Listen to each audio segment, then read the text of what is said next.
Et tout de suite, parlons de commémoration. La France appelle à la vigilance face à la résurgence de la haine et exhorte à l'action pour éviter une répétition des crimes contre le génocide perpétré contre les Tutsis au Rwanda. Indication faite par l'ambassadrice de France au Rwanda, Madame Aurélie Gourayaguna. Alors, l'ambassade de France au Rwanda rendait hommage ce jeudi aux anciens agents des services français au Rwanda massacrés pendant le génocide perpétré contre les Tutsis. Plus de précision avec Jean-Damascène Manishimwe. Nous sommes rassemblés pour honorer la mémoire de nos collègues assassinés dans le génocide perpétré contre les Tutsis d'avril à juillet. Je vais maintenant vous lire leurs noms. Tony Kabanda, Hildegarde Kanziga, Jean Karangwa. L'ambassadrice de France au Rwanda, Aurélie Gourayaguna, citant les noms des anciens agents des services français au Rwanda tués pendant le génocide perpétré contre les Tutsis en 1994. Nous faisons cette commémoration en présence de la famille de nos collègues, ces victimes, ces 17 agents qui ont été assassinés et que malheureusement l'ambassade n'a pas été en mesure de protéger.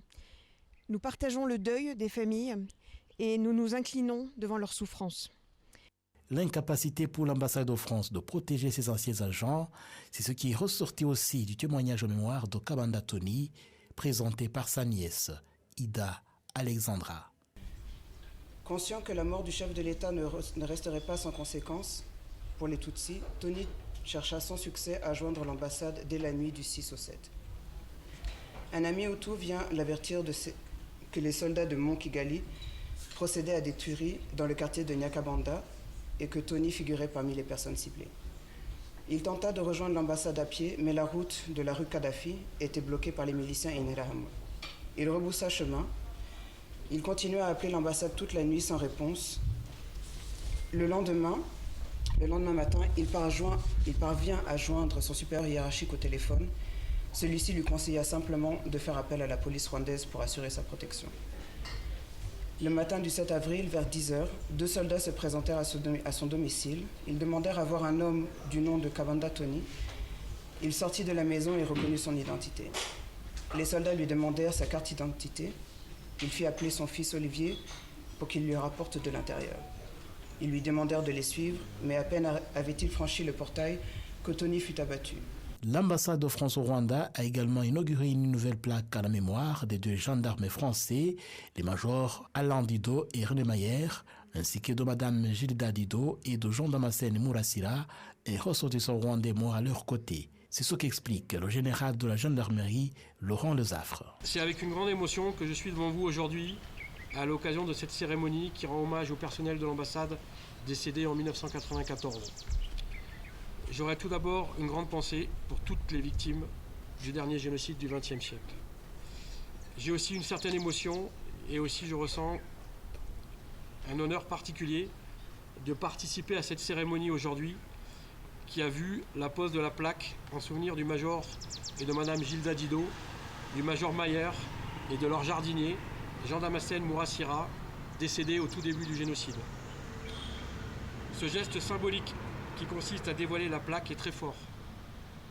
Il permet, 32 ans après les faits, de rendre hommage à ces 2 militaires et la famille et amis disparus dans des conditions toujours non élucidées à ce jour.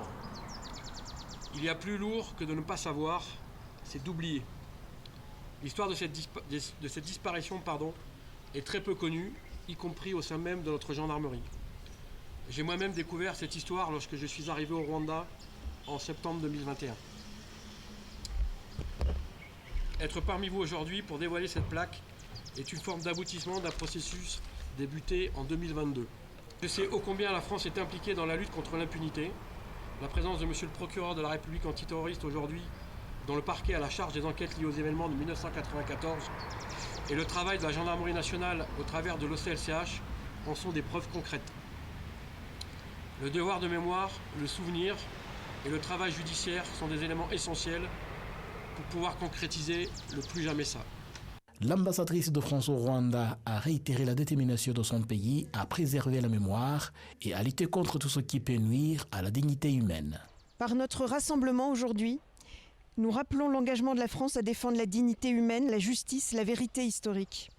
C'est aussi un appel à la mémoire partagée et surtout à la vigilance permanente face à toute résurgence de la haine et de l'intolérance. Recueillons-nous, chérissons la mémoire de nos collègues disparus et agissons pour que jamais ne se répète un tel crime. Les anciens agents de service français au Rwanda connus, tués pendant le génocide perpétré contre les Tutsis, sont en nombre de 17. Mais les efforts se poursuivent pour voir s'il n'y aurait pas d'autres agents de service français tués pendant le génocide perpétré contre les Tutsis au Rwanda en 1994.